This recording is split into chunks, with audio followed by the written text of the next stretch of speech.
Hello everyone, Resolute Outdoors here. What you're looking at here is some contents on some basic first aid kits. I'm going to sit down here and build a couple more of them.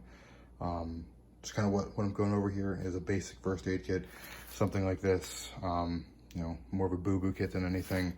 Can handle a lot of capabilities, but it is by no means a trauma kit or IFAK or anything like that.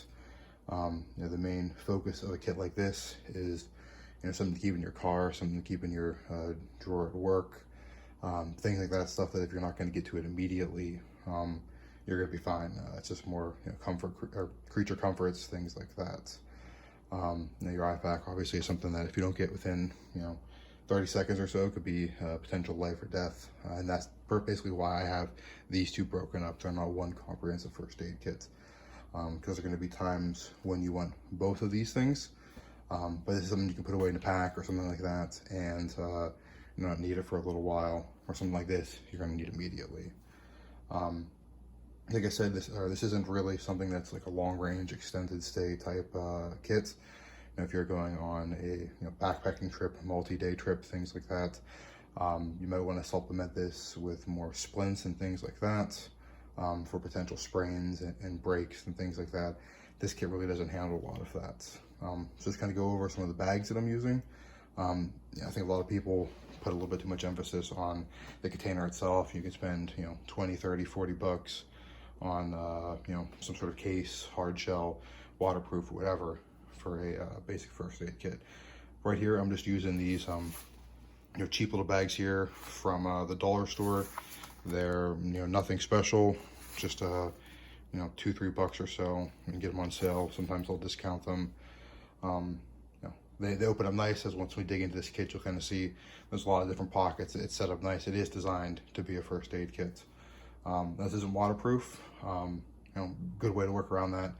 Take a gallon freezer bag, toss it in there, zip it up. You'll be fine in most situations. Now, if you're going on a whitewater rafting trip or something like that, maybe you want to look at different options. But for the majority of people here, we're going to dig in, take a look at everything here, and we'll hop right into it. One other note as well, everything you see on the table here, if you break it down, cost per unit, as you'll see, these are full of a lot of capabilities here. And a kit like this costs around $75 to $100 or so to put one together. Potentially there's some better pre-made ones, but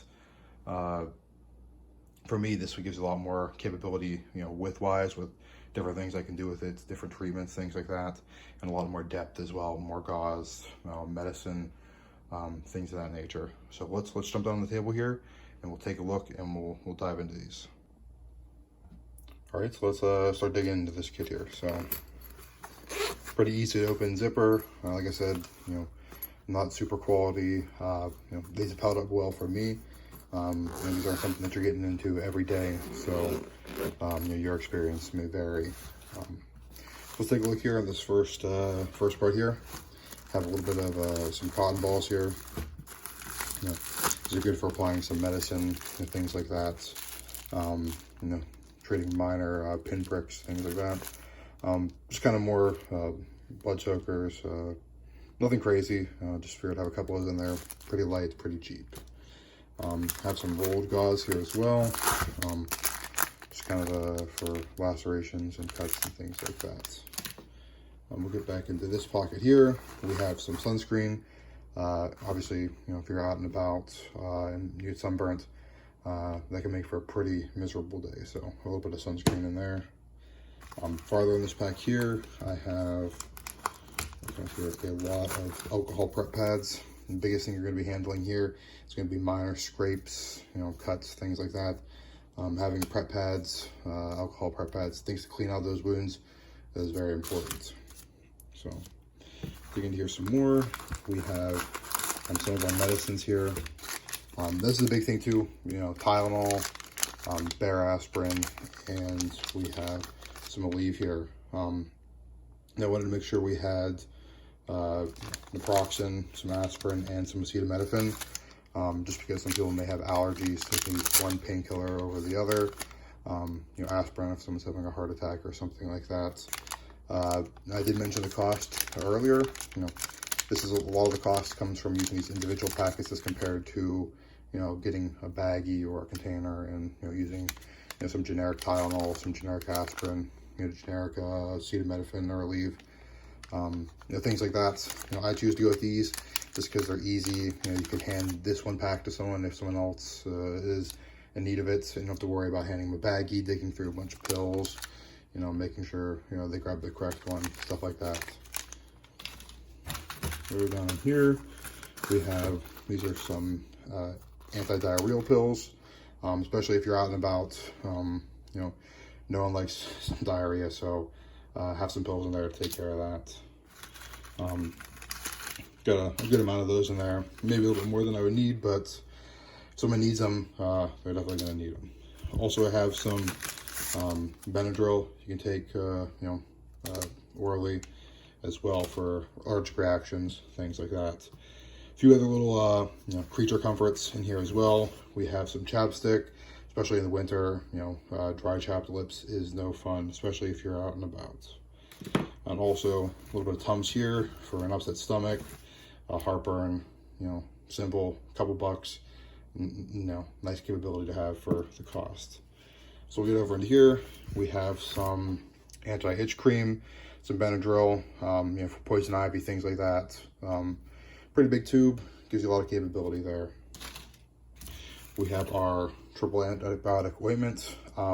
Just like we talked about the alcohol prep pads before, you know, this is kind of the next step, clean, treat, and we'll get to the Band-Aids and coverings later on. Also in this pack here, I have some cough drops, you know, not something super important to have, but they're nice to have. They're affordable, don't take up a lot of space, so they don't have a lot of weight, so I'll have those in there as well. Also in this pocket, I have tweezers and toenail clippers or fingernail clippers. Big thing for these is obviously splinter removal. You know, tweezers are typically preferred for that, but I know some people and myself have enjoyed having these as well for, you know, hang nails, as well as splinters and stuff like that.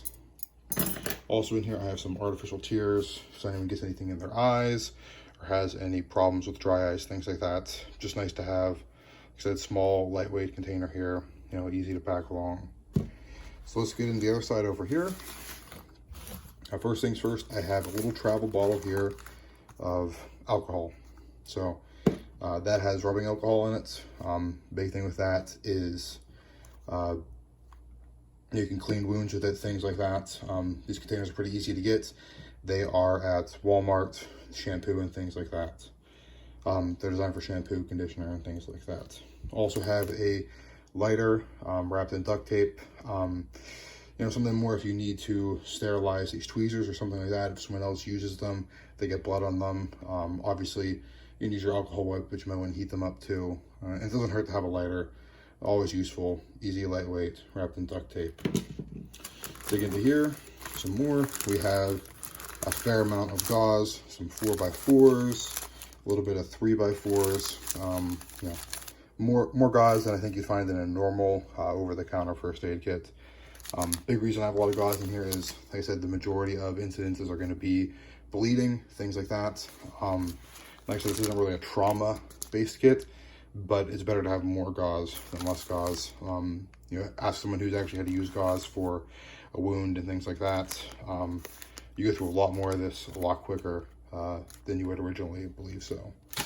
Another little thing here, this is more for, you know, I guess more for hiking and things like that, but if you're on your feet, you work on your feet all day, we have some moleskin here as well. This is really nice if you have blisters and things like that. You got to take care of your feet, everybody. Also in here, we have a little bit more of rolled gauze. Like I said before, it never hurts to have more gauze. Have some gloves in here as well, and some tape for, you know, wound coverings, and you know, if you have time to put these on to take care of someone's, you know, cut, laceration, things like that. Also in here as well, this is where we keep most of the Band-Aids. Okay. Got a lot of Band-Aids in here, just assorted varieties of standard Band-Aids. Some larger ones here, some smaller ones, you know, standard size here, some smaller ones. You know, better to have more Band-Aids than not. These are going to be your primary use. So You don't want to have a lot in there. You hate to only have a few, and then you use them and you forget to refill them, because that's a big thing with a kit like this is you're going to use it and you're going to forget to put back what you took out. Also in here as well have some butterfly bandages. Not that we're going to use this a ton, but a little pack like this, easy to have, not a big deal to carry around. So that's basically it. I'll get back, put this kit back together, work on building some of those other two. Like I said, this is just a basic first aid kit. About $75 to $100, depending on, if you choose to use more or less of certain components, if you want more Band-Aids or less Band-Aids or less gauze, things like that. I think we have a lot of things in here, stuff to, cleaner cuts, stuff to, handle cuts, to take care of them and protect them, and then bandage them up, gauze them up, things like that. So if you have any questions or anything else, feel free to leave a like, share, and a comment. Again, this is Resolute Outdoors. Thanks. Bye-bye.